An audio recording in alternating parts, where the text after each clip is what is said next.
नमस्कार, स्वागत है आप सभी का। आप देख रहे हैं एनएमएफ न्यूज। आपके साथ मैं हूं नम्रता चौधरी। वक्फ बोर्ड में कब बदलाव होगा, वक्फ एक्ट में कब संशोधन होगा, ये लगातार सवाल उठ रहे हैं। और सवाल इसलिए क्योंकि कहा जा रहा है कि वक्फ बोर्ड अपनी मर्जी से जमीनों को हड़प रहा है। और ये मेरा कहना नहीं है, कुछ आरोप वक्फ बोर्ड पर लगे हैं और उन आरोपों में कहा गया है कि एक रात पहले तक वो जमीन हमारी थी, अगले दिन वक्फ बोर्ड का बोर्ड लगा हुआ था। अब जाए तो जाए किसके पास, क्योंकि जज भी वही, वकील भी वही, सरकार भी उन्हीं की। तो ऐसे में अब खबर यह मिल रही है कि वक्फ एक्ट में बड़े संशोधन की तैयारी में है मोदी सरकार। और खबर तो यह भी मिल रही है कि 40 संशोधन इस एक्ट में किए जा सकते हैं। मेरे वरिष्ठ सहयोगी पंकज प्रसून से समझिए क्या क्या संशोधन वो हो सकते हैं और किस तरीके से बदलाव होगा इस वक्फ एक्ट में।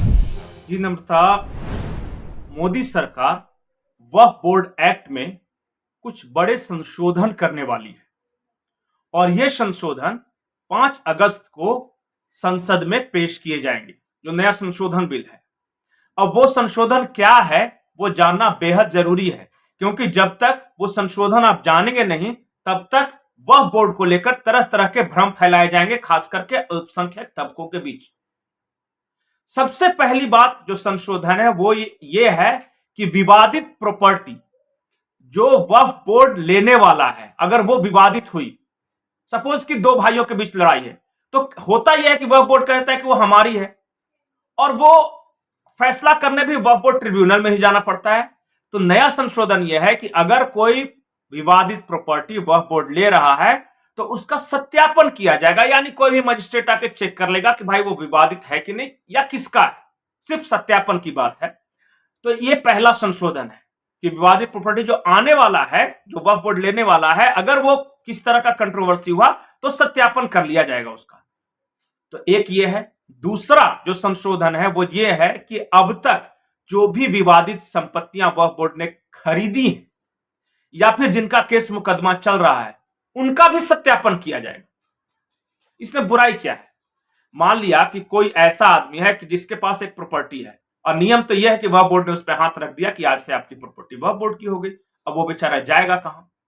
अदालत जा नहीं सकता, वक्फ बोर्ड ट्रिब्यूनल के पास जाएगा। और वक्फ बोर्ड ट्रिब्यूनल में कौन होते हैं? वो यही होते हैं मुल्ले मौलाना, जो वक्फ बोर्ड के होते हैं। तो वो तो बेचारा बर्बाद हो जाएगा ना। तो सरकार ने सिर्फ इतना कहा कि अगर कोई ऐसी प्रॉपर्टी है जिसे लेकर कहीं केस मुकदमा इस तरह का विवाद है तो इसका एक बार सत्यापन कर लिया जाएगा इंडिपेंडेंट एजेंसी से। अब मैं किसी प्रॉपर्टी पे कब्जा कर रहा हूं और मैं ही जज बन जाऊं तो ये तो अन्याय है ना। हाँ, कोई दूसरा आदमी देख लेगा कि भाई मैं जिस पे कब्जा करने वाला हूं ये मेरा है, या फिर सामने वाला जो क्लेम कर रहा है वो उसका है। तो दूसरा संशोधन ये है कि वक्फ बोर्ड की जो भी विवादित संपत्तियां हैं उसका सत्यापन होना जरूरी है कि ये वक्फ बोर्ड की है। और ये मामूली बदलाव नहीं है, वक्फ बोर्ड भी इससे बदनाम होता है। ये इस देश के लोगों को समझना चाहिए, बदनाम होता है। उन्हें लगता है इस देश के लोगों को कि वक्फ बोर्ड ऐसी किसी भी संपत्ति को कब्जा कर रहा है, पर यह सच्चाई तो है नहीं। तो वक्फ बोर्ड की बदनामी ना हो, ये उनके लिए भी फायदेमंद है। और ये जो संशोधन है मुसलमानों के लिए भी फायदेमंद है। पूछिए कैसे? क्योंकि मुसलमानों का ही आरोप है कि सबसे ज्यादा वक्फ बोर्ड ने उन्हीं की संपत्तियों पर कब्जा किया है। 2 भाइयों के बीच विवाद हो जाए तो वो संपत्ति वक्फ बोर्ड की हो जाती है। बहुत सारे पर्सनल प्रॉपर्टीज जो भारत के मुसलमानों के हैं उन्हीं का क्लेम है कि वक्फ बोर्ड ने उनकी संपत्ति पे कब्जा कर लिया। तो ये आम मुसलमानों के लिए ये संशोधन बेहद जरूरी है। सत्यापन ही तो कराना है। सत्यापन कराने में क्या हर्ज है? ऐसा तो सरकार कह नहीं रही है कि जो विवादित होगा उसका सरकार अपने कब्जे में ले लेगी।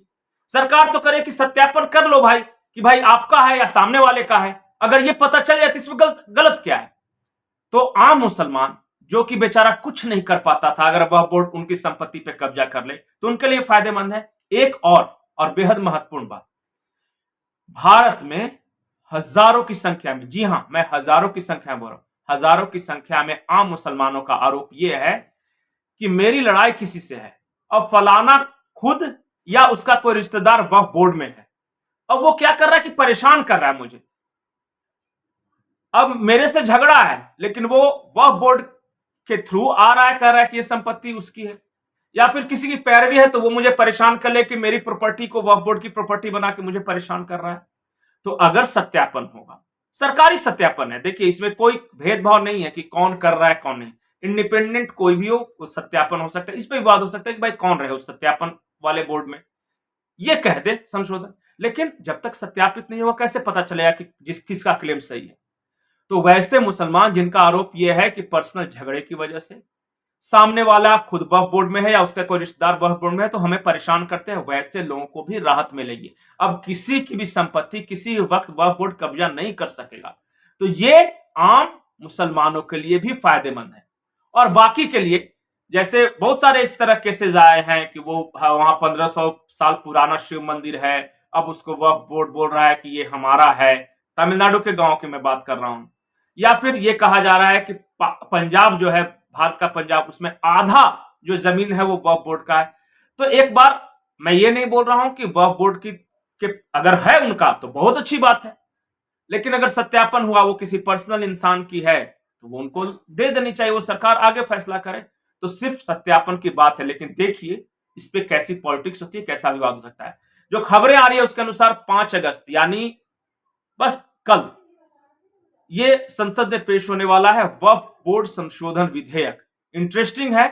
दर्शकों से गुजारिश है कि नजर जरूर बनाए रखें, जो दोनों तरफ के तर्क और पक्ष अविपक्ष जो भी तर्क आते हैं उसको आप समझें, दोनों का आकलन करें, तब कोई किसी कंक्लूजन पे पहुंचे।